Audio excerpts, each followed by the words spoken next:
नमस्कार दोस्तों, एक बार फिर से स्वागत है आपका फार्मा कोडर के यूट्यूब चैनल में। देखिएगा, अभी तक हमने जाना कि पाइथन क्यों ज़रूरी है एज अ फार्मा कोडर बनने के लिए। ठीक है, या फिर एज अ फार्मा स्टूडेंट आपको जो लर्न करना है वो पाइथन है, ये तो हमें पता है। लेकिन फॉर द बिगनर्स उनको ये पता होना चाहिए कि हमें पाइथन की ज़रूरत ही क्यों पड़ी। तो देखिएगा, कोड क्या करता है। कोड बिहाइंड द सीन एक मैथमेटिकल कैलकुलेशन ही कर रहा है। कोई भी हमारा जो पर्टिकुलर टास्क होता है, रिपीटेटिव टास्क होता है, उसको हम कोड के फॉर्म में रखते हैं, लिखते हैं, और वो हम कंप्यूटर को फीड करते हैं। उसके बाद वो हमें कोई स्पेसिफिक आउटपुट देता है। आज की डेट में हम जो भी काम कर रहे हैं उसके बिहाइंड द सीन कोई ना कोई कोड चल रहा है। चाहे कोई भी एप्लीकेशन यूज़ कर रहे हो या कोई सर्च इंजन का यूज़ कर रहे हो, चाहे कोई भी लार्ज लैंग्वेज मॉडल यूज़ कर रहे हो, सबके बिहाइंड द सीन एक एक्चुअल में कोड काम कर रहा होता है। ठीक। तो यदि मैं कहूँ कि मैं अगर अपनी नोटपैड खोलूँ और नोटपैड में सिंपल सा एक कैलकुलेशन लिखूँ, 2+3, ठीक है, और मैं यहाँ पे एंटर करता हूँ, तो हालांकि ये एक कैलकुलेशन है लेकिन इसने मुझे इसका आउटपुट नहीं दिया। अब इसने आउटपुट नहीं दिया क्योंकि नोटपैड हमारा स्पेसिफिकली टेक्स्ट स्टोर करने के टास्क के लिए काम का होता है। हमें इसके लिए चाहिए कोई इंटरप्रेटर, ठीक है, जो इंटरप्रेट कर पाए कि हमें इसके ऊपर कौन सा ऑपरेशन करना हो, ये वो समझ पाए। तो उसके लिए हमें ज़रूरत है पाइथन के इंटरप्रेटर की। अब देखिए, पाइथन का इंटरप्रेटर के लिए आप क्या कर सकते हैं कि सबसे पहले आपको आपके सिस्टम में पाइथन डाउनलोड करना पड़ेगा। ठीक है, तो उसके लिए आप कोई भी ब्राउज़र खोल सकते हैं।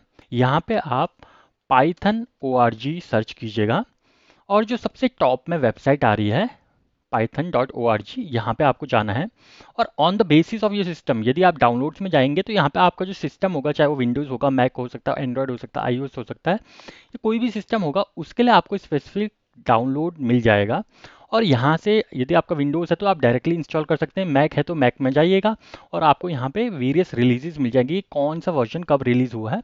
मैं यही आपसे अनुरोध करूँगा कि जब भी आप इंस्टॉल करें तो अपना लेटेस्ट वर्जन ही इंस्टॉल कीजिए। जब एक बार इंस्टॉल कर लिया तो उसके बाद ये भी तो वेरीफाई करना पड़ेगा कि यार ये वाला वर्जन ही इंस्टॉल हुआ है, या फिर आप कैसे चेक कर पाएंगे कि कौन सा पाइथन इंस्टॉल हुआ है या फिर इंस्टॉल हुआ है भी या नहीं हुआ है। तो उसके लिए हम अपना कमांड प्रॉम्प्ट का यूज़ कर सकते हैं। तो आपको यहाँ पे कमांड प्रॉम्प्ट खोलना है तो CMD कमांड होती है इसके लिए। कमांड प्रॉम्प्ट यहाँ पे मेरा खुल गया है सिस्टम का, और यहाँ पे मैं कॉल करूँगा जब भी हमें कमांड प्रॉम्प्ट के अंदर कोई भी एप्लीकेशन सर्च करनी होती है और हमें पता करना पड़ता होता है कि ये इंस्टॉल्ड है या नहीं है, या फिर इंस्टॉल्ड है तो कौन से वर्जन का है। तो हम पहले उस एप्लीकेशन का नाम लिखते हैं। तो ये मैं यहाँ पे पाइथन के बारे में पूछ रहा हूँ तो पाइथन का नाम लिखूंगा, उसके बाद एक स्पेस दूंगा, उसके बाद 2 बार डैश लिखूंगा और वर्जन यहाँ पे लिखूंगा। तो ये मैं जैसे ही एंटर करूंगा ये मेरे को बता देगा कि पाइथन का कौन सा वर्जन आपके सिस्टम में ऑलरेडी इंस्टॉल्ड है। ठीक है, तो इसने मेरे को बता दिया पाइथन 3.13.14 आपके डेस्कटॉप में ऑलरेडी इंस्टॉल्ड है। अब ये देखिएगा, हमने वेरीफाई कर दिया कि यहाँ पे हमारा पाइथन इंस्टॉल्ड है। तो मैं सेम कमांड प्रॉम्प्ट के ऊपर अपनी पाइथन की कमांड भी रन कर सकता हूँ। तो उसके लिए पहले मेरे को अपने इंटरप्रेटर को अपने कमांड प्रॉम्प्ट को पहले बताना पड़ेगा कि यार आप जो क्षमताएं हैं वो पाइथन की यूज़ करें। तो उसके लिए मेरे को सबसे पहले कॉल करना पड़ेगा पाइथन को। तो मैं यहाँ अगर पाइथन लिखता हूँ और एंटर दबाता हूँ, तो अब ये जो काम कर रहा है ये काम कर रहा है एज अ पाइथन इंटरप्रेटर। ठीक है, अब मैं यहाँ पे सिंपल से सेम चीज़ लिखता हूँ 2+3 और एंटर करता हूँ, तो ये मेरे को अब इसका रिजल्ट देगा जो कि होता है 5। तो यहाँ पे आपने देखा कि ये इंटरप्रेटर के साथ तो हम काम कर पा रहे हैं इजीली अपने टर्मिनल के थ्रू। अब सेम चीज़ क्योंकि हमने पाइथन ऑलरेडी डाउनलोड कर रखा है तो यहाँ पे हमें IDLE भी प्रोवाइड किया जाता है। IDLE देखिएगा, पाइथन IDLE लिख रखा है। इसके अंदर भी हम अपना पाइथन का इंटरप्रेटर खोल सकते हैं, हमें कॉल नहीं करना पड़ेगा। जैसे कि आप पीछे टर्मिनल में देख सकते हैं, हमें यहाँ कॉल बताना पड़ा था कि अपने कमांड प्रॉम्प्ट को कि आप पाइथन की क्षमताएं यूज़ कीजिएगा। यहाँ पे आप डायरेक्टली आप क्षमताएं यूज़ कर सकते हैं। और सेम कमांड में यहाँ पे भी दूँ 2+3 और एंटर करूँ, तो ये मेरे को रिजल्ट ला के दे रहा है। यानी कि इंटरप्रेटर आपका काम कर रहा है। लेकिन इंटरप्रेटर के साथ सबसे बड़ी दिक्कत ये है कि ये एक बारी में एक लाइन ही रन कर रहा है, एक बारी में एक लाइन ही एग्जीक्यूट कर रहा है। लेकिन जब भी आपने कोई भी कोड देखा होगा तो कोड क्या होता है, बहुत सारे मल्टीपल लाइंस होते हैं, ठीक है, एक पर्टिकुलर पैटर्न में होते हैं। तो वहाँ पे ये आपका इंटरप्रेटर काम नहीं आएगा। तो उसके लिए हम कुछ इस तरीके के सॉफ्टवेयर्स का यूज़ करते हैं जिनको हम IDEs कहते हैं, यानी कि इंटरेक्टिव डेवलपमेंट इन्वायरमेंट कहते हैं। उनका यूज़ करके हम इसको डेवलप कर सकते हैं। आपका पाइचार्म हो गया, ठीक है, आपका VS कोड हो गया, या फिर आप एनाकोंडा का यूज़ कर सकते हैं, जुपिटर नोटबुक का यूज़ कर सकते हैं, बहुत सारे उपलब्ध हैं। बट एज अ प्रोफेशनल जब भी आप किसी भी फर्म कंपनी में काम करने वाले हैं तो 90% टाइम आप VS कोड का ही इस्तेमाल करते हैं। तो अब हमारा सेकंड टास्क रहेगा कि हम VS कोड को डाउनलोड करें। ठीक है, VS कोड को भी डाउनलोड करने के लिए बहुत आसान तरीका है। हम यहाँ पे VS कोड सर्च मार लेते हैं और जो सबसे ऊपर ऑप्शन आ रहा है ना, विजुअल स्टूडियो कोड, यहाँ से हम डाउनलोड कर सकते हैं। ठीक है, यहाँ पे सेम चीज़ करनी है। आपको जिस भी प्लेटफॉर्म के लिए इंस्टॉल करना है आप डायरेक्टली इंस्टॉल कर सकते हैं। मैं आपसे यही कहूँगा कि आप अपडेटेड वर्जन ही इंस्टॉल कीजिएगा। तो हम मैं अपने डेस्कटॉप पे चले आता हूँ। डेस्कटॉप में एक फ़ोल्डर बनाता हूँ। ठीक है, इस फ़ोल्डर के अंदर मैं चाहता हूँ कि मैं सारी की सारी जितना भी मैं आपको चीज़ें सिखाऊँ उसका जो कोड है मैं यहाँ रखना चाहता हूँ। तो मैं लिखता हूँ फार्मा कोडर। ठीक है, इस रैपो का नाम दे दिया है, या फिर अभी फोल्डर है, अब इसको हम रैपो में बदलेंगे। तो इस फोल्डर का नाम दे दिया मैंने फार्मा कोडर। ठीक है, अब आप दो तरीके से VS कोड को एक्सेस कर सकते हो। या तो आप डायरेक्टली यहाँ पे सर्च कर लीजिए अपने एप्लीकेशन में और VS कोड लिखिएगा और ओपन कर लीजिएगा। जब एक बार VS कोड आपका ओपन हो जाएगा तो आप यहाँ पे फाइल्स वाले ऑप्शन में जाके ओपन फोल्डर करके आपको जिस भी फोल्डर को टारगेट करना है आप उस फोल्डर को खोल सकते हैं। ठीक है, एक तो तरीका ये हो गया। लेकिन क्योंकि मैं आपको कुछ कुछ शॉर्टकट्स वगैरह भी बताना चाहता हूँ, तो आपको जब भी किसी भी पर्टिकुलर लोकेशन में अपना VS कोड खोलना है तो सबसे पहले आपको उस फोल्डर के अंदर जाना है। उसके बाद यहाँ पे आप जो उसका कंप्लीट लोकेशन होता है उसके ऊपर आपको अपना कमांड प्रॉम्प्ट खोलना है यहाँ पे।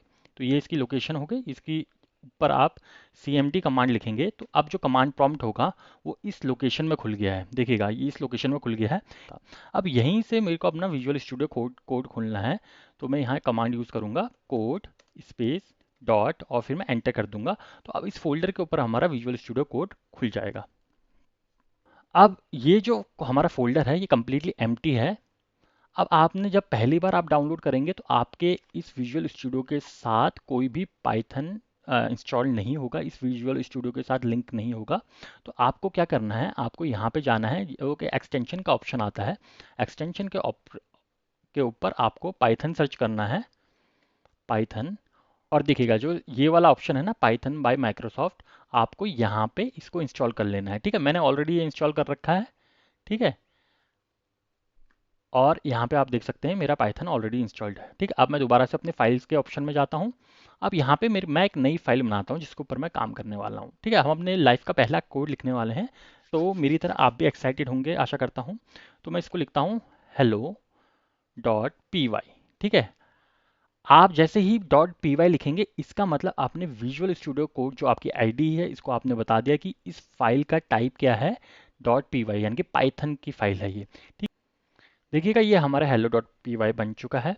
अब इसमें हम अपना सबसे पहले कोड लिखते हैं। लेट्स से कि मैं चाहता हूं कि मेरा पाइथन का कोड कुछ इस तरीके से बने कि वो प्रिंट करवा दे हेलो फार्मा कोडर्स। ठीक है, तो क्योंकि मैं मुंह से कह रहा हूँ, इंग्लिश में कह रहा हूँ, जैसे हमने बताया था कि एक हाई लेवल लैंग्वेज है पाइथन, तो ये इंग्लिश के बहुत आस पास रहता है पाइथन, इस वजह से इसको सीखना भी काफ़ी ज़्यादा आसान रहता है।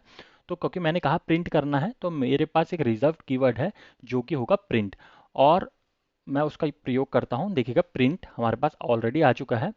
अगर मैं यहाँ पे इसको करता हूँ, अब देखिएगा इसके बाद जैसे ही मैंने यहाँ ब्रैकेट्स लगाया, तो क्योंकि आईडी के अंदर ये क्षमता होती है कि ये हमें बता देता है कि इसके अंदर आपको कैसे कैसे सारी चीज़ें लिखनी है, और जो भी चीज़ें रहेंगी, क्या डिफ़ॉल्ट सिस्टम रहेगा, कैसे शुरुआत करनी है, कैसे अंत करना है इसका।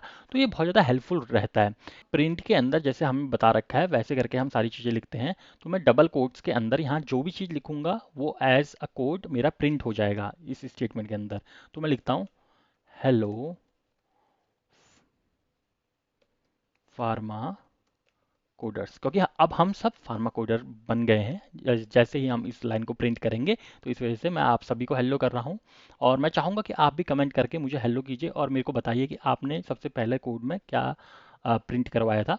देखिएगा अभी तो यहाँ पे हमने केवल लिखा है, हमें कुछ चीज़ मिली थोड़ी है, ये तो केवल एक स्टेटमेंट है जो हमने पाइथन के इंटरप्रेटर के अंदर लिखा है, लेकिन हमें इसका आउटपुट नहीं मिला। तो आउटपुट के लिए आप यहाँ पे एक रन पाइथन फाइल्स करके ऑप्शन देखेंगे, और जैसे ही मैं इसको क्लिक करूंगा तो हमारा टर्मिनल खुल जाएगा। और मैंने इसको सेव नहीं किया, पहले मैं इसको सेव कर लेता हूँ और फिर मैं दोबारा से रन करता हूँ। सेव करने के लिए कंट्रोल एस का प्रयोग कर सकते हैं आप। तो देखिएगा इसने मेरे को प्रिंट करके दे दिया हेलो फार्मा कोडर्स। अब मान लीजिएगा कि मुझे एक और प्रिंट की स्टेटमेंट लिखनी है। ठीक है, तो अब हम हेलो फार्मा कोडर्स और लेट्स से मैं लिखता हूँ हाउ आर यू ऑल। अब मैं इसको फिर से एक बार रन करता हूँ। देखिए hello pharma coders how are you. ठीक, इसने ये प्रिंट मेरे को करके दे दिया। अब इसके अंदर मैं कोई मैथमेटिकल ऑपरेशन भी कर सकता हूँ। मान लीजिएगा मैं यहाँ पे करता हूँ 2+3, लेकिन जैसे ही मैं इसको रन करूँगा, और पहले सेव कर लेता हूँ और इसको रन करूँगा, तो यहाँ पे देखिएगा, आपने देखा कि 2+3 का कोई आउटपुट नहीं आया मिला है, क्योंकि हमने आउटपुट के अंदर इसको बताया नहीं कि मुझे इसका आउटपुट प्रिंट करके दो। ठीक है, तो यदि मैं इसको रन करना चाहूँ, ये प्रिंट करवाना चाहूँ, और मैं लिखूँ प्रिंट, और प्रिंट के अंदर मैं लिख देता हूँ sum of 2, 3 is this comma this. ठीक है, अब मैं इसको प्रिंट कराना चाहूँ तो ये मेरे को इसका सम प्रोवाइड कर देगा 2+3 का। मैं इसको एक बार Ctrl+S सेव कर देता हूँ। अब इसको रन करते हैं। ठीक है, तो उसने बताया कि सम ऑफ 2+3 इज 5। देखिए ये वाली जो स्टेटमेंट है ना, जितना आपको ब्लू के अंदर दिख रहा है, देखो सारी स्टेटमेंट इसने एज इट इज ही रन की है, लेकिन 2+3 इसको पता चल गया एक मैथमेटिकल ऑपरेशन है, इसने इसका जो सम होता है एक्चुअल में वो इसने प्रिंट करके दिया है। तो आज आप सबका सेटअप कंप्लीट हो गया है। अब एक छोटा सा मैं आपको होमवर्क देता हूँ, एक टास्क देता हूँ। ठीक है, यहाँ पे आप स्क्रीन के ऊपर ये कोड देख सकते हैं। ये पर्टिकुलर कोड है, hello all my name is dash. यहाँ पे आप अपना नाम भर दीजिएगा। I am learning Python with pharma coder. आप इसका आउटपुट प्रिंट करके बताइएगा इसका आउटपुट क्या आया, और एक लाइन पे मेरे को लिख के बताओ कि आप पाइथन क्यों सीखना चाहते हो। मैं जितने कमेंट हो सकते हैं उतने का पर्सनली रीड करके रिप्लाई करूंगा। अगर इंस्टॉलेशन में किसी भी तरह की कोई प्रॉब्लम आती है तो स्क्रीनशॉट के साथ कमेंट कर देना। नेक्स्ट लेक्चर में हम एक्चुअल में कोडिंग स्टार्ट करेंगे, और पहली बार हम कोई पाइथन का एक पर्टिकुलर कॉन्सेप्ट होगा, हम उसको सीखेंगे। तब तक के लिए बाय बाय।